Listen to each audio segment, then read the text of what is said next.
আপনি যদি ইউটিউব নিয়ে কাজ করেন তাহলে হয়তো সম্প্রতি ইউটিউবের ভিডিও এডিটিং করার জন্য একটি নতুন অ্যাপের নাম শুনেছেন, যেটার নাম হচ্ছে ওয়াইটি ক্রিয়েট।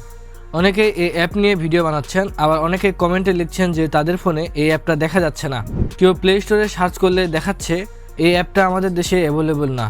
আবার কেউ বলছে ফোনের অ্যান্ড্রয়েড ভার্সনের সমস্যা। এমনও দেখা যাচ্ছে কিছু প্ল্যাটফর্ম বা ডিভাইসে এই অ্যাপটা দেখা গেলেও অ্যান্ড্রয়েড ইউজারদের বড় একটা অংশ এটি এখনও দেখতে পাচ্ছেন না। এই ভিডিওতে আমি এই বিষয়গুলো নিয়ে আলোচনা করব, কেন অনেকের ফোনে এই অ্যাপটা দেখা যাচ্ছে না, আমি নিজে কি টেস্ট করেছি, আর শেষ পর্যন্ত কিভাবে এই অ্যাপটা ইনস্টল করতে পেরেছি। এখন প্রথমে আমি প্লে স্টোরে গিয়ে ওয়াইটি ক্রিয়েট লিখে সার্চ করছি। এখানে খেয়াল করলে দেখবেন সার্চ রেজাল্টে এই অ্যাপটা একদমই আসছে না। মানে শুধু সার্চ করলে যে অ্যাপটা পাওয়া যাবে বিষয়টা এমন না। এখন অনেক সময় আমরা সরাসরি সার্চে না পেলে কোনো লিঙ্ক দিয়ে অ্যাপে ঢোকার চেষ্টা করি। তো আমি এখন একটা লিঙ্ক ব্যবহার করে এই অ্যাপটা প্লে স্টোরে খুঁজে পেয়েছি। এখানে ঢোকার পর আপনি দেখতে পাচ্ছেন অ্যাপটা শো করাচ্ছে ঠিকই, কিন্তু এখানে লেখা আছে এই অ্যাপটি আমাদের দেশে অ্যাভেলেবল না। এই জায়গাটা থেকে আসলে বেশিরভাগ মানুষের কনফিউশন শুরু হয়, কারণ অ্যাপটা আছে, পেজও দেখা যাচ্ছে, কিন্তু ইনস্টল করার অপশন দিচ্ছে না। এখানে খেয়াল করলে বুঝবেন এটা সাধারণ কোনো এরর না, বরং গুগল ইচ্ছাকৃতভাবে এই অ্যাপটা সবার জন্য এখনও খুলে দেয়নি।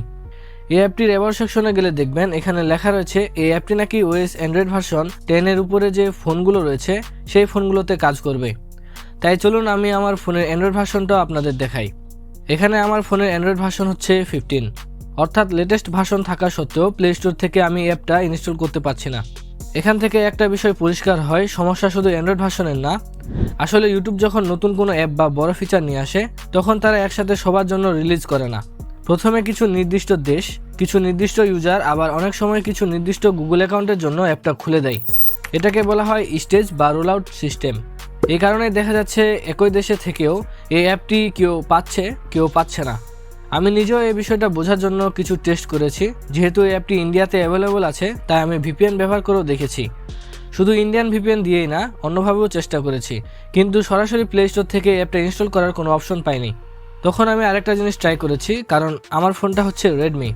আপনারা যারা রেডমি বা শাওমি ফোন ব্যবহার করেন তারা জানেন যে এই ফোনগুলোতে গেটস অ্যাপ নামে একটা আলাদা অ্যাপ স্টোর আছে।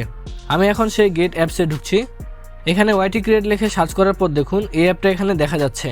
এখন আমি এখান থেকে অ্যাপটা ইনস্টল করে দেখাচ্ছি। ইনস্টল হওয়ার পর অ্যাপটা ওপেন করলে আপনি দেখতে পাবেন এটা কাজ করছে, তবে এখনও অনেক ফিচার পুরোপুরি রেডি না। আমার মতো আপনাদের ফোনেও অন্য কোনো অ্যাপ স্টোর থাকলে আপনারা সেখান থেকে অ্যাপটি সার্চ দিয়ে দেখতে পারেন এটি অ্যাভেলেবল আছে কিনা।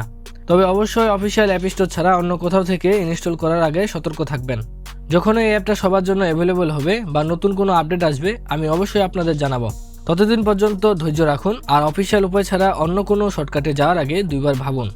তো আজকের ভিডিওটি এখানে শেষ করছি, দেখা হচ্ছে অন্য কোনো ভিডিওতে। যদি ভিডিওটা আপনার উপকারে এসে থাকে তাহলে অবশ্যই ভিডিওতে লাইক করবেন, আর ইউটিউব নিয়ে আরও অন্য কিছু জানার থাকলে আমার আগের ভিডিওগুলো দেখে আসতে পারেন। দেখা হচ্ছে সেই ভিডিওগুলোতেই। ততক্ষণ পর্যন্ত ভালো থাকবেন, সুস্থ থাকবেন।